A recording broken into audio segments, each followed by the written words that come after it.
On May 29, 2023, Dr. Alex Chioma Otti assumed office as the fifth democratically elected governor of Abia State, Nigeria, under the Labour Party, ending the 24-year dominance of the People's Democratic Party, PDP. A renowned economist, banker, and philanthropist, Otti's victory was a watershed moment for Abia, a state plagued by decades of mismanagement, infrastructural decay, and economic stagnation. His campaign slogan, "Weep no more, help is on the way," captured the aspirations of Abians yearning for change. 2 years into his tenure, Otti's administration has been both celebrated for its bold reforms and scrutinized for its limitations. This interview provides a comprehensive evaluation of his governance, focusing on its achievements, challenges, criticisms, and the transformative potential of his leadership. The Morning Show speaks to Alex Otti. Welcome to another interview session with Governor Alex Otti of Abia. He leads a state called God's own state. And it's a state of a lot of enterprise when you look at the antecedents of Abia. A sprawling town from its colonial days and a heart and a hub for business in the Southeast region. The big question is, how is Governor Otti going to bring his banking experience to revolutionize this state? Your Excellency, pleasure to have you on the show. Nice to have you in Abia. Welcome. How are you doing today? I'm doing well. Thank you very much. Welcome from Washington. Was it Washington? Washington, D.C. Oh, wow. Thank you so much. I was watching you on the screen. Thank you so much. Tried to wave. You didn't respond. Thank you so much, Your Excellency. Welcome. Your Excellency, you got here by the grace of God and your campaign, but most importantly, a very important woman, that great professor at INEC, that decided not to compromise. You want to say something about that great woman and state her name extensively, because we live in a country where we don't celebrate heroes. Thank you very much. And I want to start by welcoming you once again to Abia. Thank you for the first question, because you are very right. A lot of times we don't celebrate people. And I've had time to actually say good things about her. I didn't know her from Adam. Never met her. And when she was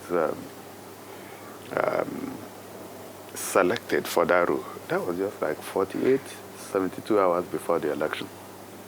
So I was a bit scared because when she was appointed Vice Chancellor of Federal University of Technology, Owerri, I tried to reach out to her because she bears the same surname. She's Otti, Professor Nnennaya Otti.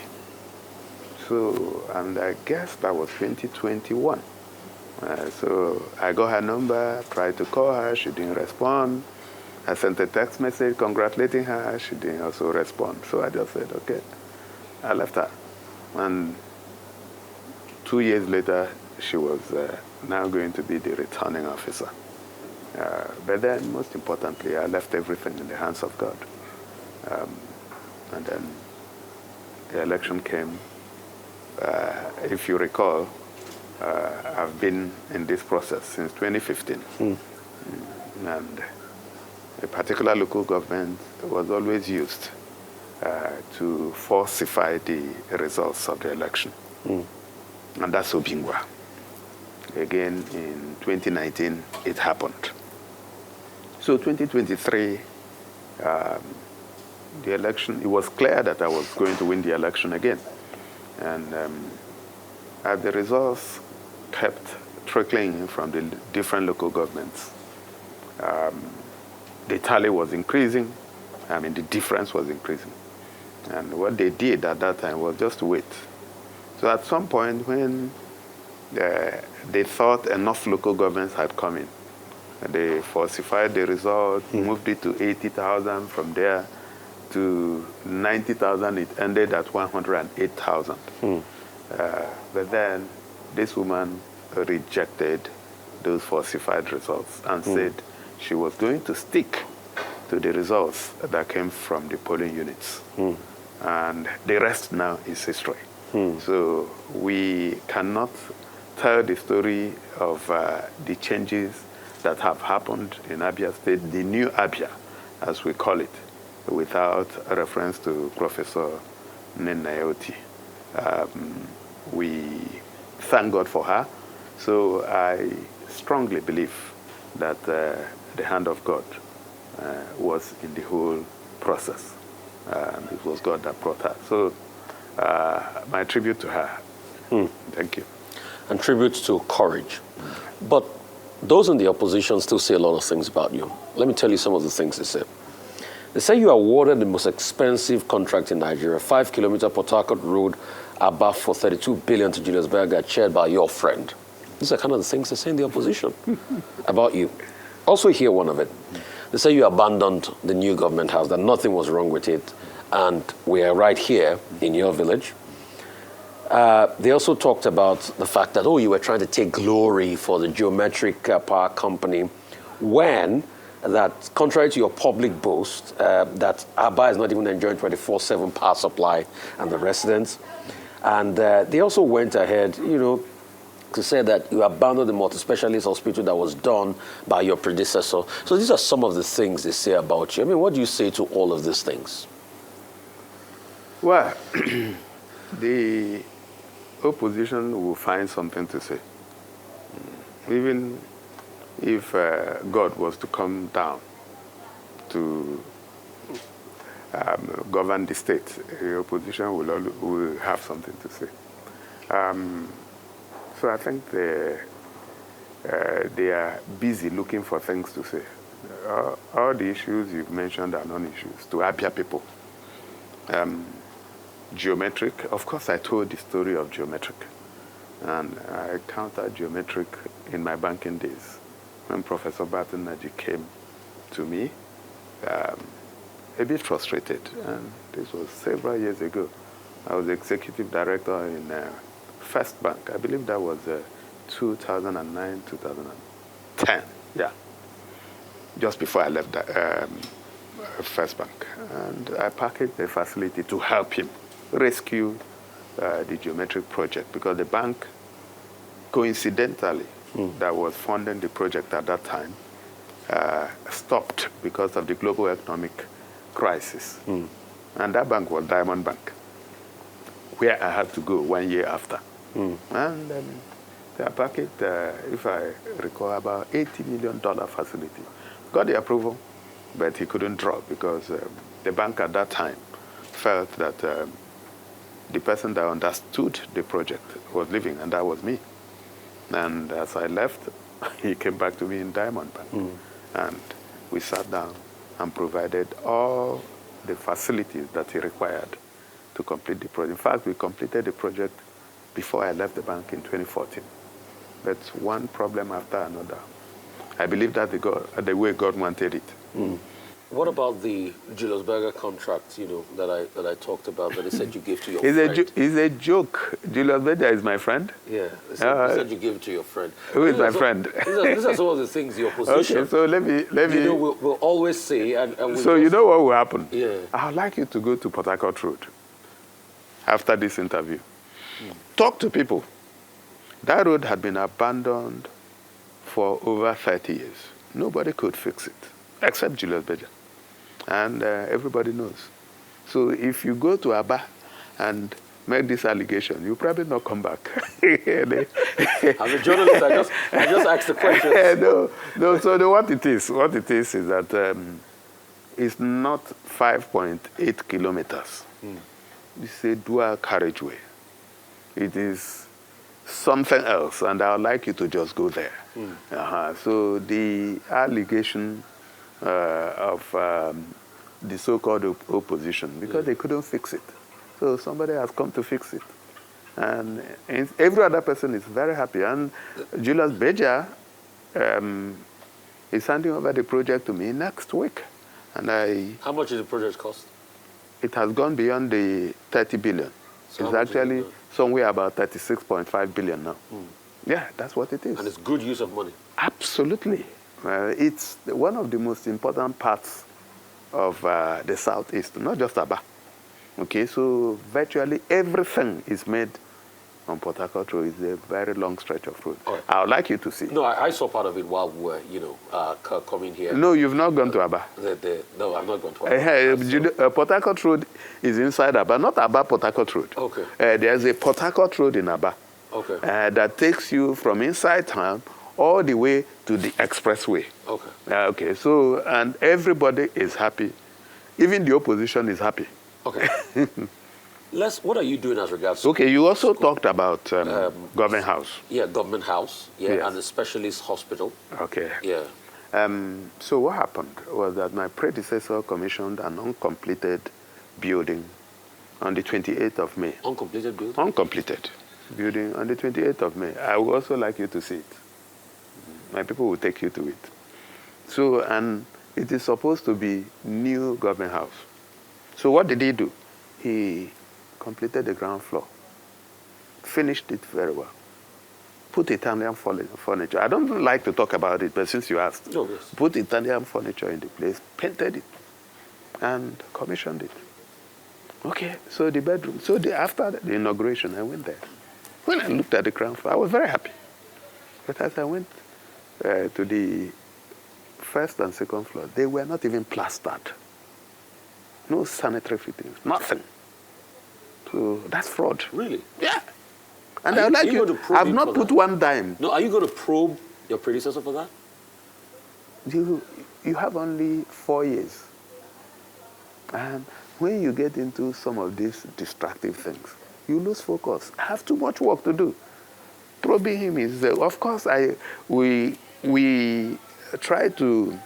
called in KPMG at some point, and I'm sure you must have seen that, where they looked at one of the accounts, and they found that some 10 billion naira was drawn for a non-existent airport. So that's the only one that we are saying, bring back our money or give us the airport. But he says he's fixed the airport, that the airport is, that things are working with the airport. In the air, it's Audio Airport. Audio Airport.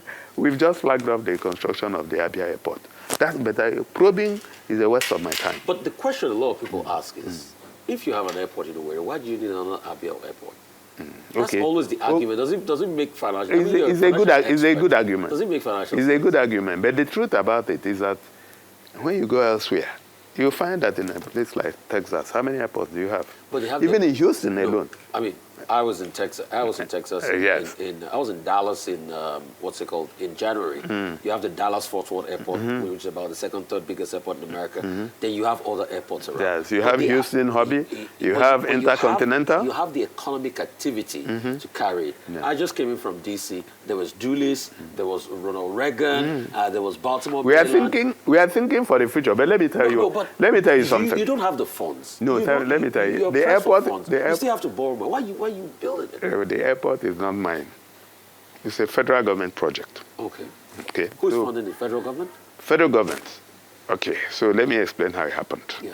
So the federal government came up to say it wanted to build a few airports, I think 4 or 5. And Abia was one of them. Okay? And it was not going to be an airport, it was an airstrip that they planned. So and I went and met the president. And I said, Mr. President, the difference between an airport and an airstrip is the wrong way. So if you are going to do an airstrip in Abia, can I partner with you and make it a full-fledged airport? And he said, oh, there's no problem with that. I should go and meet the Honorable Minister for Aviation, Festus Keyamo. And I went and met him, and he didn't have a problem with that. So, and we sat down. You bring your own money. We bring our counterpart funding. How much are you putting into it? I'm not sure yet. But our contribution is now the wrong way. How much is the federal government putting into this? Not sure yet, too. Work is still going on. So it's still in the ideation stage of the project. No, we have flagged off, but then a lot of work is still going on. But the money you will put into it, where is it going to come from? You have to borrow. Because the state does not have this, the you just sit down. I know you are in the private sector. Yeah, not just in the private sector. Yeah, you know how to raise capital. You know, you are going into my territory. Just leave that area for me. It's my trade secret, money. I know. I know that. You raise money. Yeah, you know, so... Safe to call you Ezego in banking. The king of raising money in banking. Yeah. But it's going to put back a deadline on the states. Don't worry about that. And that's what we're scared of, because most states are you know, not Rufai, let me tell you something. I just saw the numbers from DMO that in 2023, they said we inherited a debt profile of 138 billion. But that's at the end of last year that we reduced it to 66 billion. We've not borrowed one time. So how did you clear it? How did you not borrow when you were doing trade secrets. You need, no, you want to, tell us about it. No, you have to consult me and pay me some money for me to tell you. Should I turn off the camera? No, you pay me first. Okay, so... But the thing about money, let me tell you. The opposition keeps saying, you know, you are borrowing. That it's a... That all and let them come with the facts now. Borrowing. Who did I borrow from them? If I borrowed from a bank, it will be clear. DMO will tell you. But I will. Okay, so let me also the figures of the airport. Let me also go back. Yes. And let you know that by the time we looked at the books and the numbers, we found that it was actually 192 billion that my predecessor handed over to me as debt. How much did it leave for 192 you in the coffers? How much did it leave as money on ground for you to run so the state? if you have money in the coffers, you wouldn't be owing. So we had netted. We had netted off. No, if you net off what is left in the coffers, we had a debt profile of 192 billion. So he left nothing? Absolutely nothing. He left nothing in the coffers? Nothing. So when you say, you know, you need to understand, I can leave 100 naira in one account, and I'm owing 100 naira in another account. No, listen, that's how it makes sense. Yeah. Because when you say how much did he leave, you are owing money and you are leaving money. Does it make sense? It doesn't. Okay, so what you do is you take the total assets and remove your liabilities, and you know what the net is. And I'm saying the net he left for us was 192 billion. So if you... more than what the DMO quoted. Yes, because DMO didn't include pension arrears, which we cleared off. They didn't include salary arrears, which we also paid. We didn't include all the parastatals that were being owed, including Abure Polytechnic and then the medical personnel. So those we have taken care of. And today, I can tell you the state is running very, very well. Don't bother yourself about where I'm going to find the money, because that's my own area. So you talked about pension arrears. Part of the talking point the opposition said, they said you lied that you cleared the pension arrears. And they said you also repeated that lie by 2023, that you've not cleared any pension arrears. They said they employed some people into the state service before you came in, that you rooted most of them out, you pulled them out, and you said no, that these employments were not done properly. I mean, what do you have to say about all of these things? Well, I have responded to them, but if you need me to respond, I will respond again. First of all, pension arrears, some of them were, we're talking of numbers of 45 to 56 months. People were not paid. So we sat down with the pensioners and we said, okay, you are being owed this much. We need to take them out. So the leadership of pensioners sat down with us for a very long period of time, and we agreed. And by Easter last year, we paid a total of about 10 billion to pensioners to clear all the arrears. So it was like you are going to pay in full and final settlement. Somebody's been owing you for 56 months. No chance that you may get it.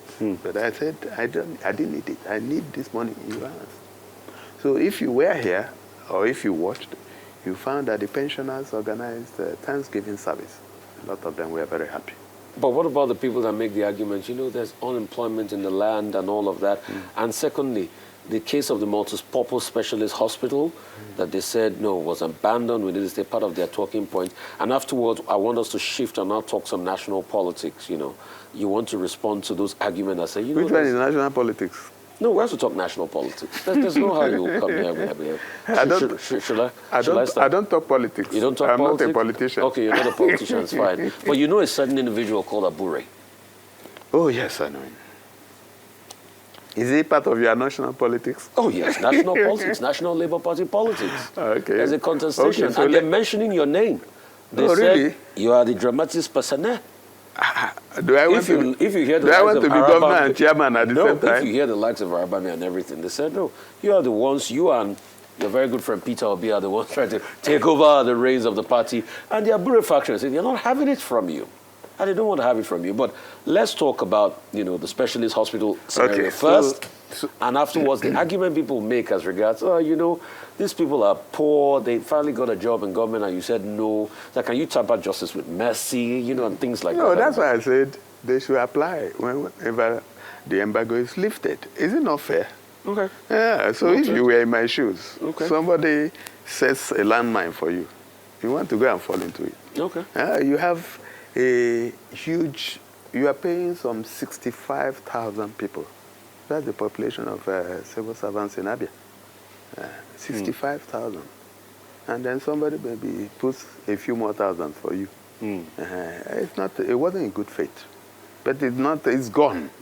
So at the appropriate time, and I'm sure that those of them who are forward-looking would have found something else to do. And of course, the interesting thing we are doing here is to create an enabling environment for businesses to thrive. Our people are very entrepreneurial. Okay, so quite unlike some of us who want to be given money. Majority of our people don't want to be given money. They want you to create the enabling environment for their businesses to thrive. And once you fix the roads, you clean the environment, you provide good schools for their children to go to, you have good hospitals they can go to. Don't care about government. Specialist hospital. Specialist hospital. Now, the specialist hospital was not abandoned. In fact, it's actually working. What we did was to convert it to a general hospital because it's in Abia. You have the Abia State University Teaching Hospital, which in itself functions as a specialist hospital, also in Abia. So you don't need to set up another specialist hospital in Abia.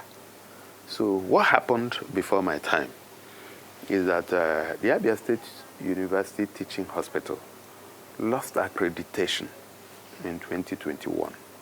And the reason for that was that my predecessors abandoned the university.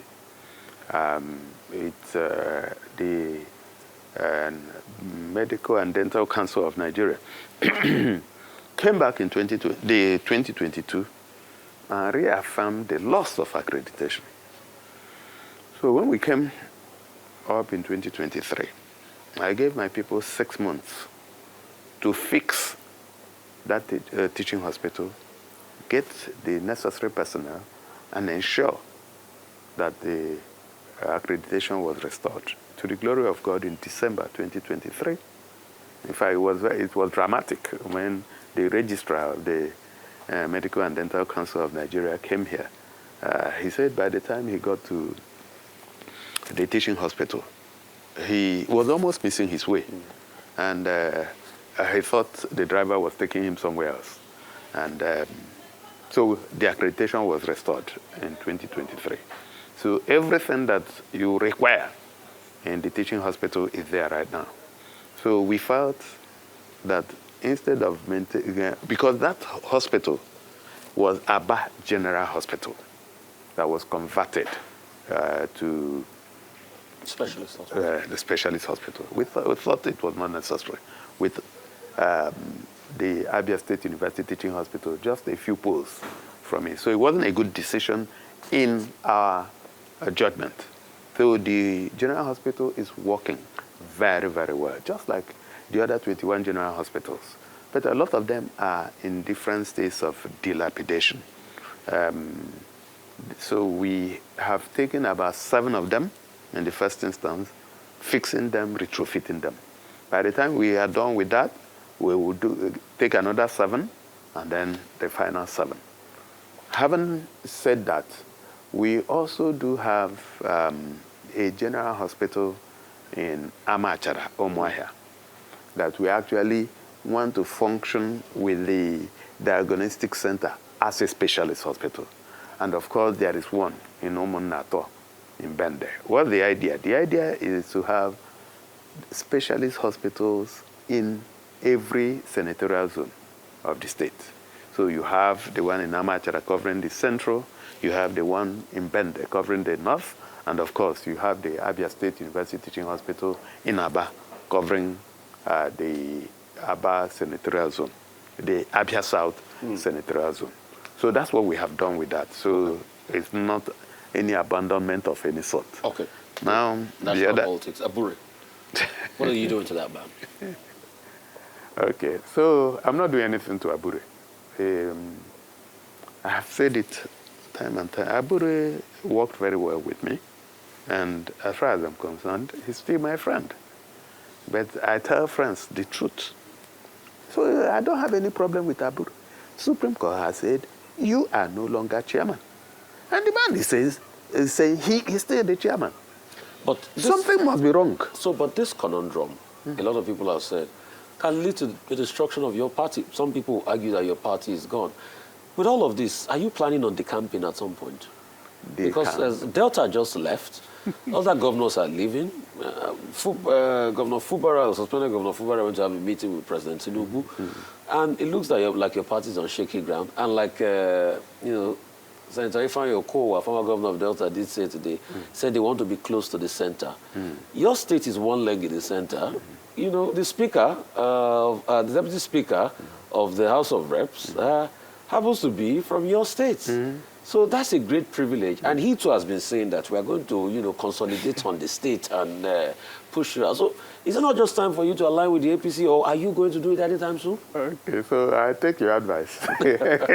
So you are decamping? I take your advice. It's exclusive that Governor Otti is making the moves with the APC. Governor Otti is not decamping. And my party is not on shaky ground. Why? Well, I've told you this. The arguments of other politicians. So this story, listen. They say lone man. You can't be. You want to be close to the center. Don't worry. I'm being close to the center. I'm even closer to the center than some of them. But you're not in APC. You can't be as closer than Delta. Everybody must not be in APC. This is democracy. And President Bola Ahmed Tinubu held on to his AD, AC, ACN before becoming APC. If he was, then he wouldn't be president today. Sometimes you have to also stand for something. Will you ever leave Labour? I am not God. So, well, so I cannot say if there's no Labour tomorrow. So you have already predicted them for the party. So you might leave. That's what I said. I was elsewhere before. You know, because some people swore that they were never going to leave Abga, but they left Abga. Who did? I mean, people move around political parties as well. Yeah, of course. So are you going to say you are never going to leave Let me Labour? tell you. I was in PDP. Okay. And then from PDP, I went to Abga. So you've been moving around from a lot. Abga, I went to APC. I've been in APC. So you've moved around a lot. So that means you might that's not the issue. You might just continue in that line. That is not the issue. You might go back home. That is not the issue. The issue is that the party that brought me to power is Labour. Okay? And today we have fought and retrieved Labour. So, and I said I will send you the Supreme Court judgment. So when you finish reading it, you will know that Abure is just masturbating. Really? Yes, it's not. He's out. There is. So you can declare yourself. You can declare yourself the president of Nigeria today. You can. That means, does that mean Rufai is now the president? No, but that means his masturbations are of epic proportion because his masturbations are causing gyrations in the Labour Party as we speak. Okay, you need to mind your language now. No, it's because everybody looks at it that all is not well. You see and they are also they're also pointing at opposition. Dismembering political parties like it's happening with the APC, with the PDP now, and they're also looking like as the Labour Party. So that's why you can call it masturbations, but these gyrations are getting into the fabric of the foundation of the party, and a lot of people are arguing that would there even be Labour Party in 2027? Okay, so they are not God. You are just what you had, just your human intelligence and analysis. Just like I'm not God to know if you are still going to leave Labour Party at some point. Exactly. And I'm not God to also say that I will remain in Labour Party or leave Labour Party. Okay. But as we speak, the objective conditions today do not make it for me to leave Labour Party. There is... tomorrow, anything can change, and I've told you. Okay. And I'm very pragmatic, and I look at things, and of course, if I'm going to take any decision, that decision is going to be taken in full consultation with Abia people. Those are the people who are... Oh, that's the word you politicians say. You always say you do it for No. It's your decision. I told you I wasn't a politician. Maybe you are the one that are politician now. We are not politicking. No, we must, because the truth about it is that it's Abia people, through God, that brought me here. So there's nobody is more important than Abia people and God. So, and wherever God wants me to be, but it must be a right move. So it will not be by blackmail. And I always find it difficult to discuss people, because when you are not in their condition. You are not in their situation. So there are things they may know that you do not know. But as we speak today, we have retrieved Labour Party. The National Caretaker Committee is in charge now, and they will organize congresses, ward, local government, like I told you, all the way to national convention, so that we get leadership. When are those congresses going to happen? Before the end of the year. They already have a timetable. Okay. I'd like to ask you this. Has President Tinubu done well economically? Okay, so this is one question I may not be able to answer. Why? Why? Because I have access to him. So I can always discuss with him. So it would be unfair for me to come in front of the cameras and be assessing him. And today is just 23 months into the administration. It's still early days. Did you call President Tinubu and told him it was unfair when he declared a state of emergency in Rivers? No, I don't. You are also going to an area that I said I will not discuss.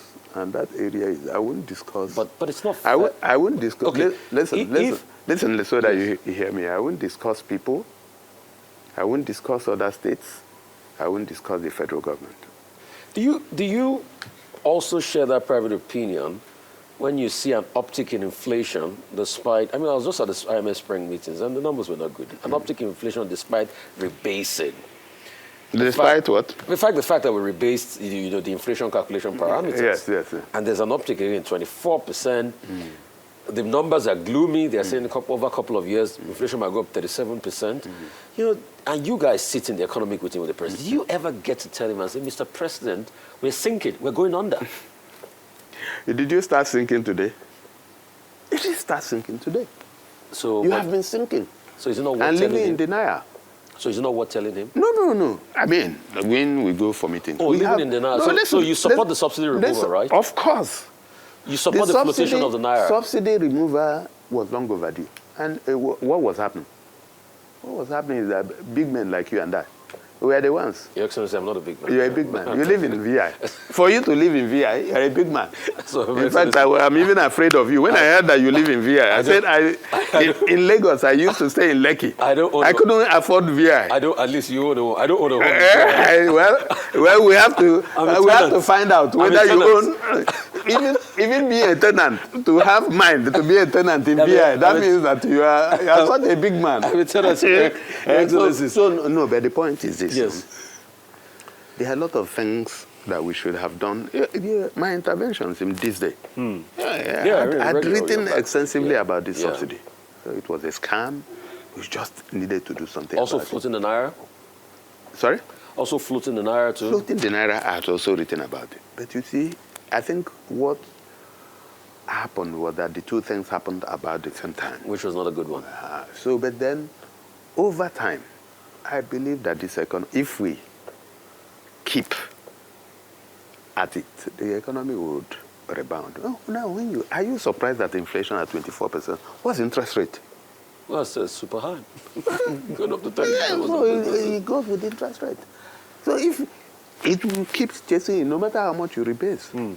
So that's what it is. But the it's not hardship on people, the fact that the unfortunate. naira is not worth It's anything. very again, unfortunate. And you feel that in your state. Do you tell that to the No, president? it's very unfortunate. But see, some of the sacrifices must be made. If you don't make them today, you make them tomorrow. Or the economy will go up in flames. But Mr. Governor, saying it's very unfortunate does not put food on the table of a hungry person. And people will die of hunger, and people are dying. And saying it is fortunate will also not put food on the table. So you need to do something about it. Just talking. We need to do something about it. So what are you doing? So one of the things that we are doing is to ensure that we create an environment where productivity will happen.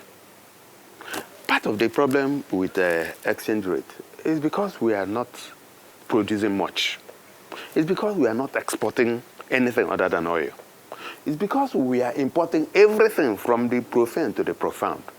We import toothpicks. We import bottled water. Should we be doing that? So that puts a lot of pressure on the foreign exchange market. And until we reverse that, until we produce, do you know how much we spend importing food?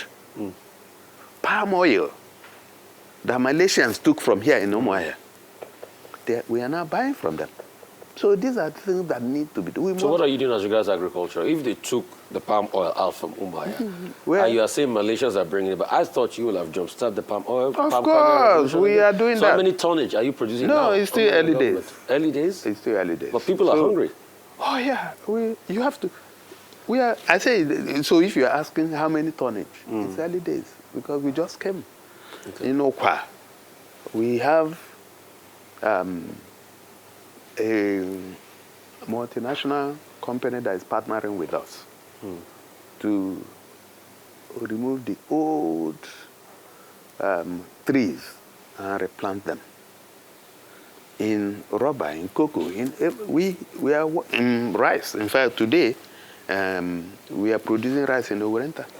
So, but it's still early days. So it's not time to blow the trumpet because we still need quite a lot of time. Governor Otti, make me understand this.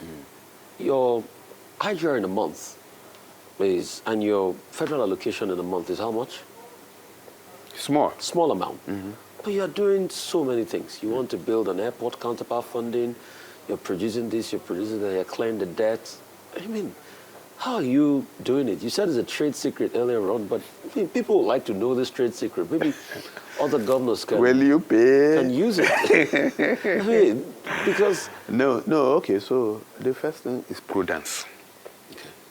Prudence. Okay, so one of the easiest things for me to do would have been to start building a new government house. It's not like it's very comfortable.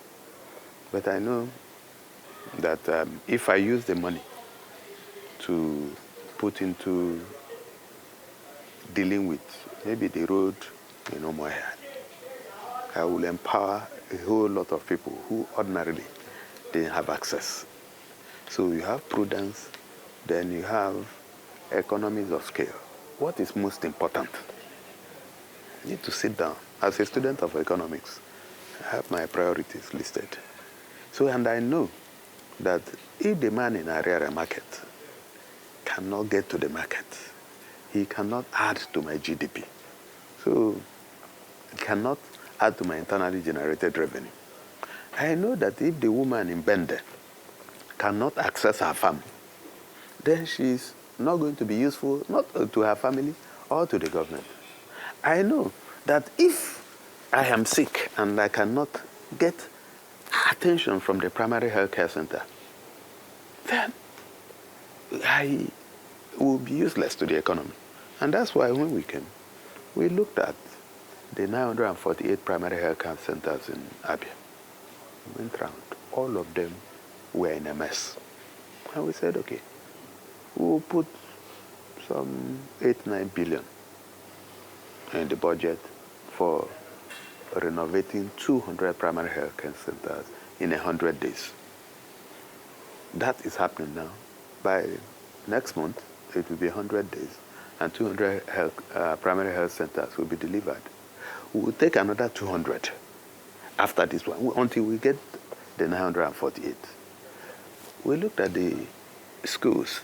We found that a lot of our children no longer want to go to school. You see them early in the morning, hawking banana and granite, kara and all that. So I was embarrassed because I grew up here. And my parents were not rich, but I went to school. And I knew that if these children would not go to school, then they wouldn't have the opportunity that I had. And I said, okay. I wasn't even too sure what the problem was, whether it was the school fees or they just didn't want to, they wanted to make money. So and I set up a task force. I said, first of all, I said, let's know how much do we make from school fees. Go back to 2023. Go back to 2022. The numbers were almost the same. And it was nothing. I said, if I take away these school fees, would it be an incentive for these children to go back to school? I'm not sure. I said, okay, I'll take away the school fees, but I'll set up a task force to force those. So, Abia some free education now? Of course. I said, I will force those that don't want to go to school. Do you know what happened? I set up the task force. And I made an announcement. I said, anybody that will see of school age that was not in school, we are going to arrest him, not because we wanted to keep him. We want the parents to come so that we can exchange them with their parents. We've not got one person.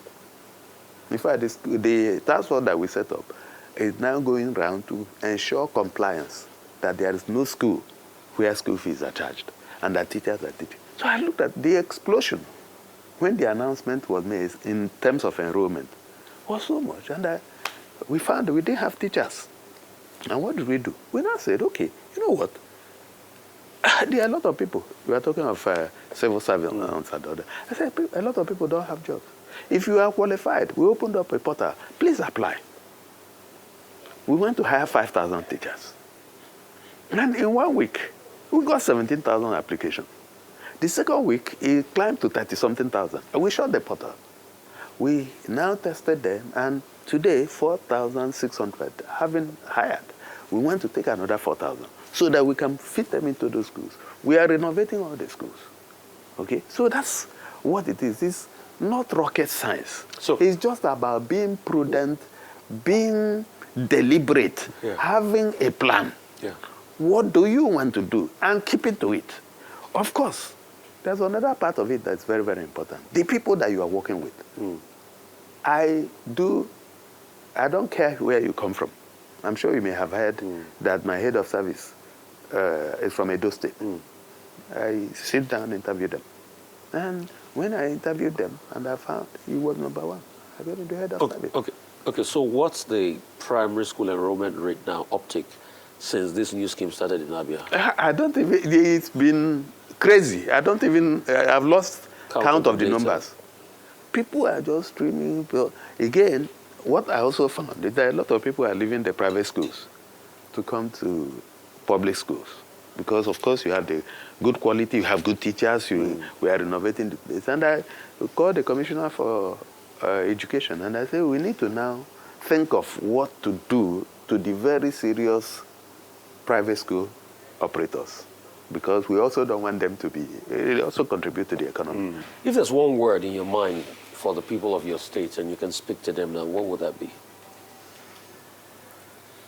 Well, when we came, we knew our people who were struggling. They were weeping. And our mantra was, weep no more. Help is on the way. Exactly 23 months after, because today is the 29th of April, 2025. I think help has come. And I believe that they should keep up with the positive disposition. The 23 months out of 48 is less than 50%. So there's still a whole lot that we have in store to do. And by the grace of God, we are going to deliver on every promise we made them. The state is in the right hands. The state is moving in the right direction. And we also appreciate that they are very happy with where we are now. So they should remain focused. No one should listen to stories because you can feel it yourself. So, and I also like to thank you for finding time to be with us in Abia here. And we hope you will come again and again and again. Thank you. Thank you so much. That's about all we can take with the Governor of Abia State, Governor Alex Otti. It's been a very interesting conversation. Fantastic interview by our very own Rufai Oseni. Exclusive conversation with Governor of Abia State, Alex Otti.